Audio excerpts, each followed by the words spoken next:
10واں سال آپ کے دو بڑے حلیف محافظ، ایک اندر ایک باہر، باہر چچا اور اندر بیگم خدیجہ رضی اللہ تعالیٰ عنہ، 10 دن کے فاصلے سے دونوں کا انتقال ہو گیا۔ تو ابو لہب بنا بنو ہاشم کا سردار۔ تو پہلے تو غیرت میں اس نے کہا بھتیجے فکر نہ کر، ابو طالب کی طرح میں تیری رکھوالی کروں گا، جوش آ گئی۔ 3 دن گزرے تھے، ابو جہل نے کہا تو کس منہ سے یہ بات کر رہا ہے؟ اور اس کا اللہ تمہیں کہہ رہا ہے تبت یدا ابی لہب وتب۔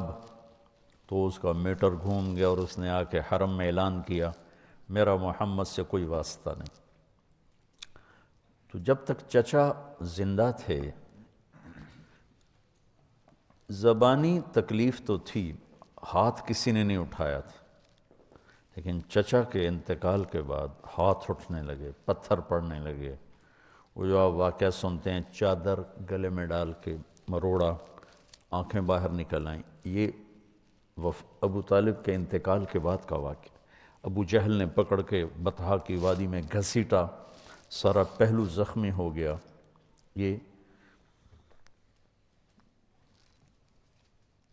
اس کے بعد کے واقعات۔ آپ مینا میں جاتے تھے، حجاج میں دعوت دیتے تھے، تو یہ اس کے بعد واقعات ہوئے، کوئی پتھر مار رہا ہے، کوئی تھپڑ مار رہا ہے، کوئی منہ پہ تھوک رہا ہے۔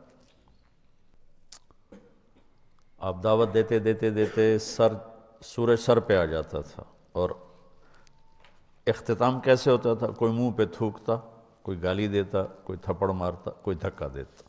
یہ سب چچا کے انتقال کے بعد۔ تو پھر آپ کو خیال ہوا کہ ہجرت کروں، تو آپ طائف گئے۔ طائف میں جو ہوا وہ آپ کو معلوم ہے۔ کہ 4 سال پہلے میں عین اس جگہ پہ پہنچا جہاں آپ کو پتھر پڑے۔ وہ پرانا طائف ہے، ایک رہبر لے گیا، پھر جہاں جا کے آپ کو زید بن حارثہ نے لٹایا، وہ جگہ وہاں ترکوں نے مسجد بنا دی ہے چھوٹی سی، جہاں وہ باغ تھا وہاں چھوٹا سا محلہ ہے وہ سارا۔ تو بہت تکلیف کے ساتھ واپس آئے، اتنا خوف چھا گیا کہ آپ مکے میں انٹر نہیں ہو سکے۔ تو آپ نے سہیل ابن عمرو کو پیغام بھیجا مجھے پناہ دو، میں مکے میں آنا چاہتا ہوں، تو اس نے انکار کر دیا۔ پھر آپ نے صفوان بن امیہ کو پیغام بھیجا کہ مجھے پناہ دو، انکار کر دیا۔ پھر آپ نے اخنس بن شریک کو پیغام بھیجا، اس نے بھی انکار کر دیا۔ پھر آپ نے مطعم بن عدی کو پیغام بھیجا، تو اپنے بچوں کو لے کر آیا۔ تو اس کا قبیلہ بھی مضبوط تھا، تو اس مسلح تلواروں کے سائے میں لے کر حرم میں انٹر ہوا، کہا کہ میں آج کے بعد محمد بن عبداللہ میری پناہ میں ہیں صلی اللہ علیہ وسلم۔ تو ابو جہل نے کہا کہ یہ جو تم پناہ دے رہے ہو اس کا کلمہ پڑھ کے یا اپنی سرداری کی بنیاد پر؟ کہا نہیں، میں اس کا کلمہ نہیں پڑھتا ہوں، میں اپنی سرداری پر کہتا ہوں۔ کہا ٹھیک، قد اجزنا، کہا ٹھیک۔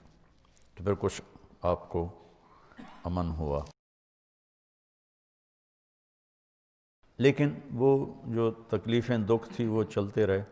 شام کو جب آپ گھر آتے تو مکے کا ساری گندگی کوڑا آپ کے دروازے پہ گرا پڑا ہوتا تھا، تو آپ اسے اپنے کمان سے ہٹاتے اور کہتے ما اسرع ما وجدنا فقدک یا عم۔ ہوئے ہوئے کیا درد ہے چچا، تیرے جانے کی کمی بہت جلدی محسوس